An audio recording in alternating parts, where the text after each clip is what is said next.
तो 2016 के जो पास पेपर्स हैं ना, उसमें हम सबसे पहले मई जून 21 को डिस्कस कर रहे हैं। तो क्वेश्चन 3 में आपके पास कर्व है y is equal to x square plus x minus 3। यहाँ इन्होंने बताया है कि आप स्केल किस तरह यूज करें, 2 centimetre to 1 unit on x axis, और -3 से 2 तक आपको वैल्यूज लेनी है। इसी तरह से 1 सेंटीमीटर टू 1 यूनिट, और फिर -4 से 4 तक आपको वैल्यूज लेनी है। ये करके आपने इसके ऊपर ग्राफ ड्रॉ कर दिया, स्मूथ हैंड कर्व बनाना है, ये होगा आपका कर्व। तो इसको अगर मैं थोड़ा सा और ओपन करके दिखाऊं तो ये सिचुएशन आपके पास ये आपके पास कर्व ड्रॉ हो जाएगा। उसके बाद ये कह रहे हैं कि आपको क्या करना है, use your graph to estimate the solutions of this equation. अब ये जो इक्वेशन गिवन है, इसमें और कर्व की इक्वेशन में बस एक डिफरेंस है, वो ये कि कर्व की इक्वेशन में यही वाली जो एक्सप्रेशन है y से इक्वेट हुआ है, और वैसे यहाँ पर ये वाला जो एक्सप्रेशन है ये 0 से इक्वेट हुआ है। तो इसका मतलब है कि अगर हम दोनों को कंपेयर करेंगे ना, तो y को हमें 0 रखना पड़ेगा अगर हमें कर्व को कन्वर्ट करके इस फॉर्म में लेकर आना है। और y इज इक्वल टू 0 जो होता है वो x एक्सिस की इक्वेशन होती है। तो ये कह रहे हैं कि use your graph to estimate the solutions of this equation. अब ये जो इक्वेशन है, इसके सॉल्यूशंस इस तरह मिलेंगे कि हम अपने कर्व को चेक करेंगे कि उसने x एक्सिस को कहाँ कहाँ कट किया। तो एक तो उसने कट किया -2.3 पर, और दूसरा वो कट कर रहा है 1.3 पर। तो ये आपके दो सॉल्यूशन के पॉइंट्स हो जाएंगे, x इज इक्वल टू -2.3 और 1.3। वो चूंकि स्मूथ हैंड कर्व है तो थोड़ा सा उसमें फर्क आ सकता है।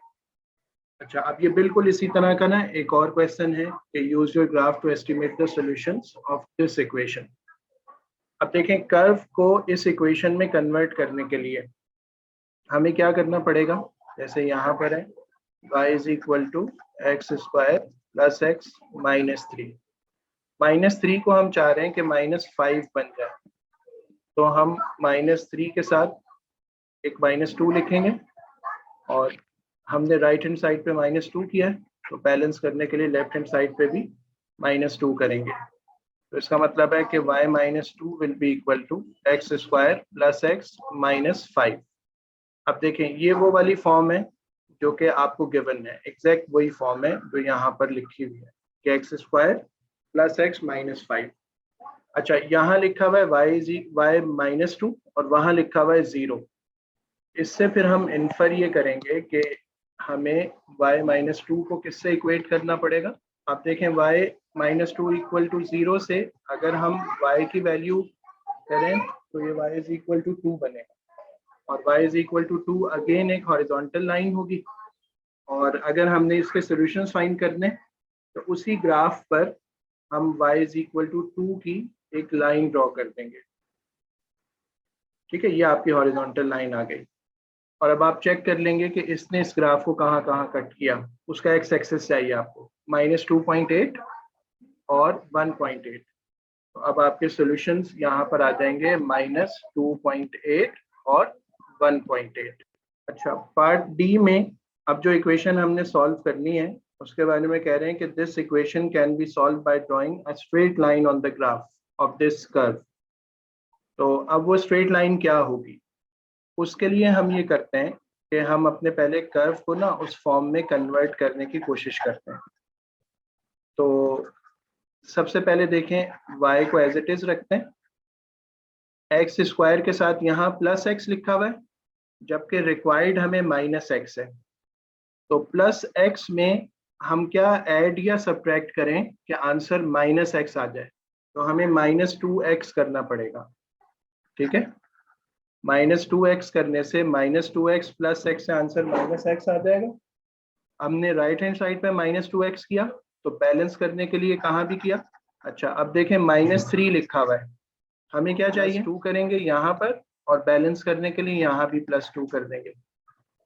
अब देखें, अगले स्टेप में ये बनेगा y -2x + 2 is equal to, अब जो आपके पास फॉर्म लिखी हुई है ये वही फॉर्म है जो आपको सॉल्व करनी है, लेकिन जो कुछ इसकी लेफ्ट साइड पे लिखा हुआ है वो किससे इक्वेट हो जाएगा। तो y minus 2x plus 2 is equal to 0। और इसको अगर मैं y को सब्जेक्ट बनाकर लिख लूं तो ये आपकी इक्वेशन ऑफ स्ट्रेट लाइन है, जिसको जब हम कर्व पे ड्रॉ करेंगे तो आपको इस गिवन फॉर्म के सॉल्यूशंस मिल जाएंगे। ठीक है, तो पहला पार्ट ये था कि find the equation of this straight line. तो equation of straight line y is equal to 2x minus 2 है, ये तो हमने फाइंड कर लिया। उसके बाद कह रहे हैं कि draw this straight line and hence solve this.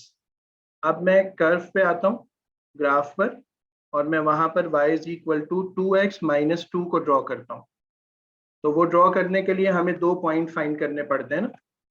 तो अगर मिसाल के तौर पर मैं यहाँ y is equal to 2x minus 2, इसमें x की वैल्यू अगर मैं 1 पुट करूंगा y का आंसर 0 आ जाएगा, तो पॉइंट बनेगा 1,0। अच्छा, अगर मैं x की वैल्यू यहाँ पर फॉर एग्जांपल पुट कर देता हूँ 2 पुट कर देता हूँ, तो 2 2 ज़ा 4 माइनस 2 2 आ जाएगा। तो 2 पॉइंट्स मिल गए आपको मिसाल के तौर पर 1,0 और 2,2। तो वो आपने यहाँ पर पुट करके प्लॉट करके, जैसे एक ये पॉइंट प्लॉट हुआ हुआ है 1,0, एक पॉइंट ये प्लॉट हुआ हुआ है 2,2, आपने लाइन को ड्रॉ कर लिया। लाइन ड्रॉ करने के बाद अब आपको ये देखना है कि ये जो लाइन आपने ब्लू में ड्रॉ की है, इसने कर्व को कहाँ कहाँ कट किया। तो एक पॉइंट ऑफ इंटरसेक्शन है 1.6, y एक्सिस का कोऑर्डिनेट हम नहीं देखेंगे, और दूसरा है माइनस 0.6। तो 1.6 और माइनस 0.6, तो ये हो जाएंगे आपके आंसर्स 1.6 और माइनस 0.6। ठीक है, इस तरह आपने इस इक्वेशन को भी उसी ग्राफ की मदद से सॉल्व कर लिया।